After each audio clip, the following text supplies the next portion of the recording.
Kapatid, always remember, Jesus loves you. And God is always with you. Lagi niyong sasabihin yan, kapatid, God is always with you. Kumbaga, kasama niyo palagi ang Panginoon. Sinabi niya sa Matthew 28 verse 20. Mga kapatid, kung isa ka sa mga tao na nagsasabi na ayoko magpunta ng church dahil baka ako ay masunog lang doon, kapatid, hindi totoo yan. Dahil mahal ka ng Panginoon, kahit na gaano pa kalaki yung nagawa mong kasalanan, ang Diyos ay mapagpatawad, kapatid.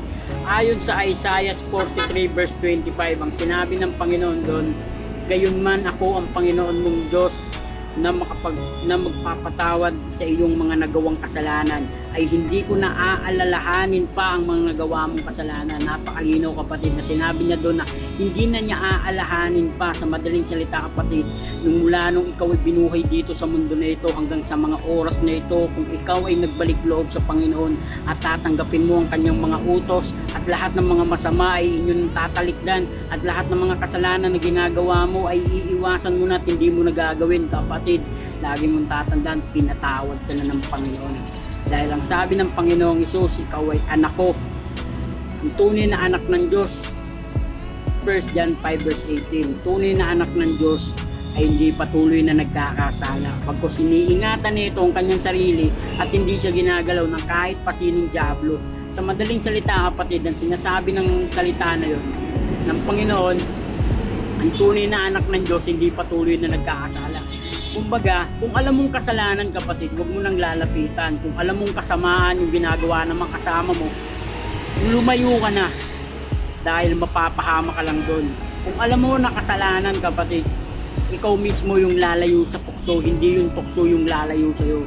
Dahil, kapatid, tayo ay ang katawan natin ay nagmula pa dito sa libutan, nasasaktan, nagkakamali, nagkakasala. Pero lagi niyong tatandaan, kapatid, ang tunay na anak ng Diyos hindi patuloy na nagkakasala. Lagi niyong bitbitin yan, kapatid, yung 1 John 5 verse 18. Kapag kami tukso na lumalapit sa inyo, lagi niyong iisipin yan. Ang salita ng Diyos ay makapangyarihan, kapatid. Yung verse na yan, kapatid, ayan ang nagbabago sa akin. Tanging Diyos ang nagbago sa akin, hindi yung sarili ko.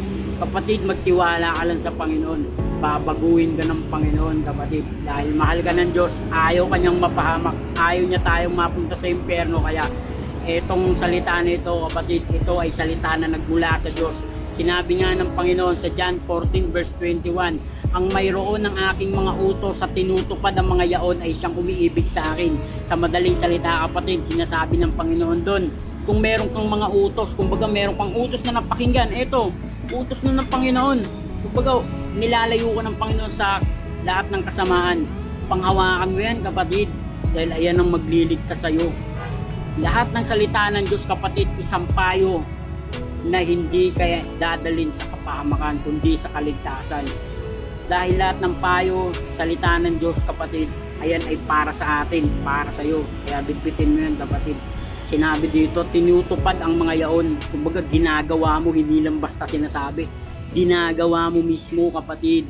Hindi yung sinabi mo na magbabago na ako ngayon kasi narinig ko yung salita ng Diyos. Hindi, kapatid, ginagawa yan, kapatid, hindi yan sinasabi.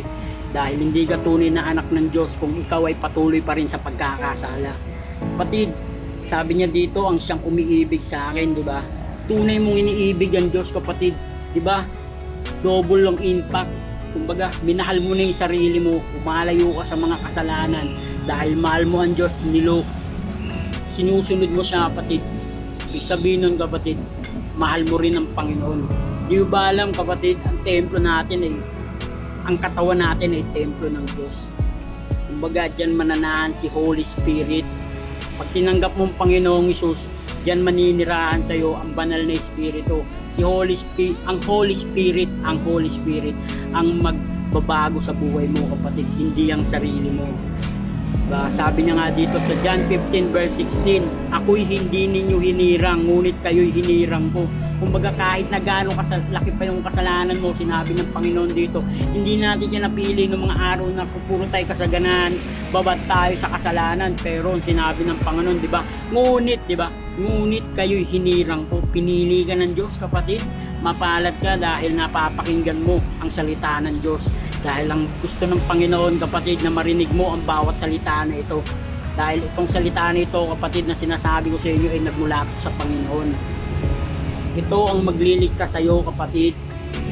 Tanging sa Diyos lang ang kapurihan at pasasalamat. Sa Kanya lang ang lahat ng kaluwalhatian, kapatid. Dahil hindi ko magagawa lahat ng bagay nito, kapatid, kung hindi dahil sa Panginoong Hesus. Sa Kanya lang ang papuri at pasasalamat. Hindi katiting, kapatid, wala akong bahagi para dito. Always remember, Jesus loves you. Matthew 28 verse 20. God is always with you. Mahal ka ng Panginoon, kapatid. Love you.